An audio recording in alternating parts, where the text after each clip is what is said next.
শর্টকাটে কোনো খাবার খেতে বা ডাম্পলিং খেতে একদম ঝটপট একটা চিংড়ি অয়েলের রেসিপি শেয়ার করছি। প্রথমে এখানে 1 কাপ তেল দিয়ে দিছি। তেলটা যখন একটু গরম হবে এর মধ্যে দিলাম স্প্রিং অনিয়ন, আর একটা বাটিতে আমি এখানে 3 টেবিল চামচ মানে ক্রাশ চিলি যেটাকে বলে, আর এখানে 1 টেবিল চামচ তারপর রসুনকে কুচি কুচি মিহি কুচি তারপরে করে নিছি, আর 2 টেবিল চামচ দিয়ে নিচ্ছি সিসিমি সিড, তারপর দিয়ে দিচ্ছি 2 চামচ সয়া সস, তারপর দিয়ে দিব সিসিমি অয়েল 1 টিস্পুন, দিয়ে দিব লবণ, তারপর দিয়ে দিচ্ছি 1/2 চামচ লাল মরিচের গুঁড়া।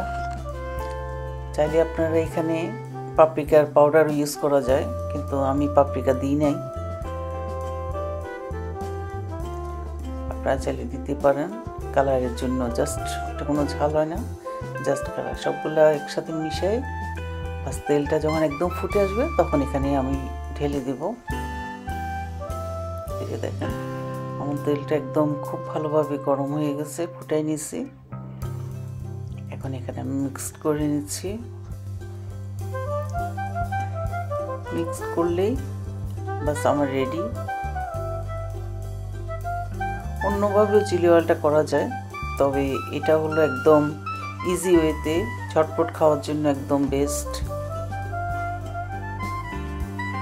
আর আজকে এই চিলি অয়েলটা আমরা খাবো ডাম্পলিংয়ের সাথে। আমি কিছু ডাম্পলিং বানাই নিচ্ছি, তারপর এখন এগুলোকে ভেজে নিচ্ছি।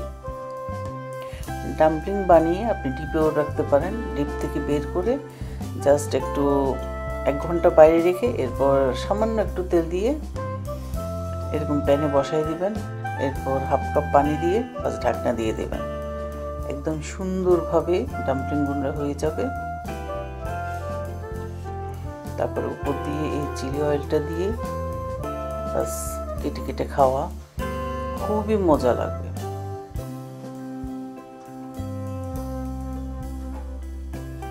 লুকিংটাও খুব নাইস হয়েছে আর খেতেও খুবই মজা। আমার ছেলেদের তো খুবই ফেভারিট ডাম্পলিং এভাবে করে খাওয়া। মানে আমি সবসময় বানিয়ে ডিপ ফ্রিজে রেখে দিই, বাস বের করে করে জাস্ট একটু ফ্রাই করে বাস খেয়ে নিই। আর ভিতরটাও দেখেন কি নাইস। আশা করছি ভিডিওটা ভালো লাগবে। আজকে পর্যন্তই, আল্লাহ হাফেজ।